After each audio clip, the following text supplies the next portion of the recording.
Cette deuxième édition du baromètre de l'actionnariat manager Banque Transatlantique Cercle Magellan nous offre pour la première fois l'opportunité de mesurer concrètement les évolutions dans les pratiques des entreprises en matière de plan d'actionnariat.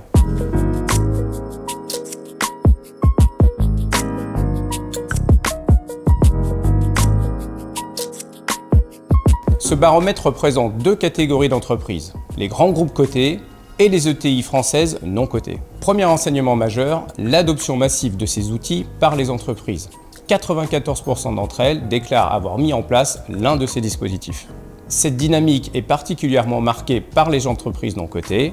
87% d'entre elles mettent en place dorénavant des mécanismes d'actionnariat. Cela représente une progression de plus de 17 points par rapport à notre précédente édition.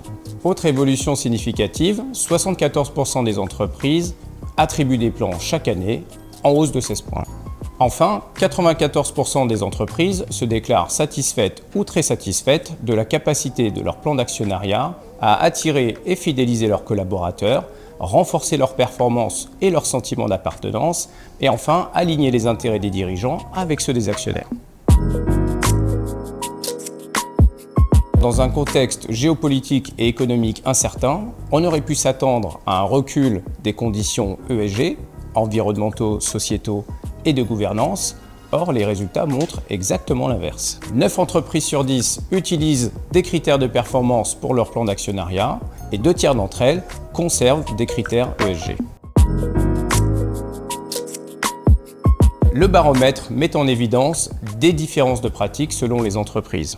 Les entreprises cotées utilisent des critères internes tels que l'EBITDA, le résultat courant avant impôts, amortissements et provisions, et un critère de marché, le TSR, le Total Shareholder Return, qui combine la performance de l'action et la performance du dividende. Les entreprises non cotées remplacent ce critère de marché par un autre critère interne, généralement le chiffre d'affaires ou bien le free cash flow qui mesure la capacité d'investissement des entreprises. Par ailleurs, 30% des entreprises cotées prévoient des dispositifs spécifiques pour leur population de talents.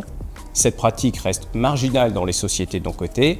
Elles préfèrent appliquer les mêmes règles à l'ensemble de leur catégorie de bénéficiaires. Enfin, la quasi-totalité des sociétés cotées procèdent à des attributions annuelles de leur plan d'actionnariat manager.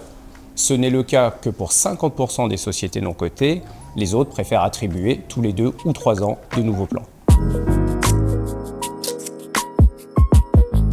Ce baromètre est aussi l'occasion de remercier chaleureusement les entreprises qui nous font confiance depuis tant d'années dans la gestion de leurs plans et l'accompagnement de leurs 500 000 bénéficiaires répartis dans plus de 120 pays.